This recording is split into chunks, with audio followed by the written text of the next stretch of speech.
XIX, los adelantos científicos generan en Europa una serie de cambios y conflictos en los individuos y la sociedad.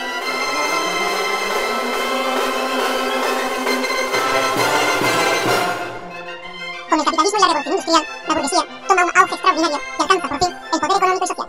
En este momento, el arte es hecho por y para él. Se inicia también la serie de exposiciones universales con la celebrada en Londres en 1851. Las pésimas condiciones de vida de la clase obrera extienden entre las masas nuevas ideologías políticas y sindicales, especialmente el socialismo o el marxismo. Sus simpatizantes y afiliados se reúnen en cafés, casinos, trastiendas o en casas particulares.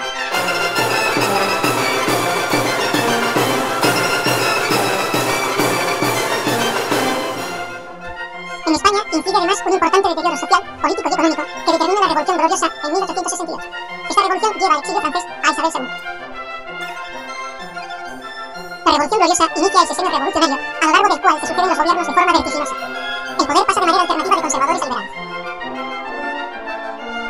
Llegarán después la República, en 1873, el reinado de Alfonso XII y la regencia sobrevenida a su muerte de María Cristina, su esposa, hasta que, en 1902, Alfonso XIII adquiere oficialmente la mayoría de edad. Es la época en que se desvanece definitivamente el imperio colonial español.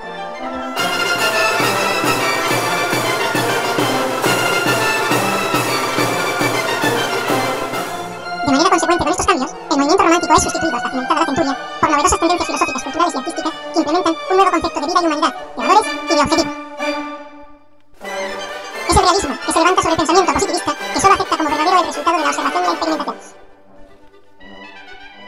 Coincide con el auge de las revolucionarias teorías científicas sobre la herencia biológica y la evolución de las especies. La intención estética del romanticismo cede ante un punto de vista moralizante y crítico.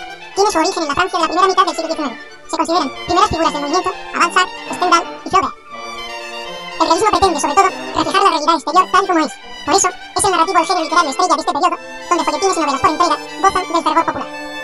Los escritores se centran en la realidad más próxima y conocida, esto es, en la política, el trabajo o la problemática social que intentan relatar de manera objetiva y fiel, con estilo natural y lenguaje coloquial. La observación directa, enriquecida con una documentación rigurosa, culmina en descripciones precisas de ambientes, costumbres y caracteres, en las que el autor se transmuta en notario que da fe de aquello que cuenta. La imparcialidad se subraya con un narrador en tercera persona omnisciente, pero son frecuentes los comentarios del autor que intentan condicionar la opinión del lector. Este propósito de transformar la realidad explica la existencia de dos ideologías encontradas dentro del movimiento. La conservadora, que sueña con el retorno a un mundo preindustrial y rural, y la liberal, proclive a la sociedad contemporánea, aunque la desea más justa, igualitaria y libre.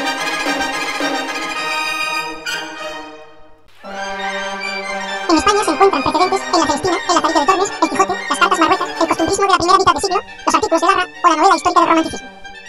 Los escritores más destacados del realismo español son Juan Valera, Ferran Caballero, seudónimo de Cecilia Bordefaber, cuya obra La Gaviota marca la frontera con el romanticismo, Pedro Antonio de Alarcón, Benito Pérez Galdós y Leopoldo Alas Laín. La obra de otro francés, Émile Zola, que lleva hasta las últimas consecuencias los postulados del realismo, propicia el desarrollo de una variante conocida como naturalismo, que se apoya sobre dos pilares filosóficos: el materialismo, negador de la existencia de un ser supremo, y el determinismo, que explica los problemas sociales mediante leyes físicas y factores de herencia biológica.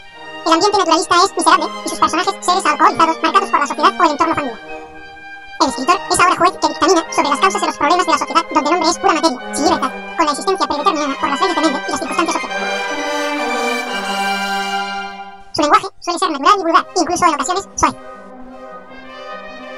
El naturalismo no alcanza en España altas cotas de popularidad, tal vez por el peso del catolicismo que resulta incompatible con el determinismo naturalista. Las aportaciones naturalistas de nuestra literatura se deben a Emilia Pardo Bazán, Blasco Ibáñez y Clarín.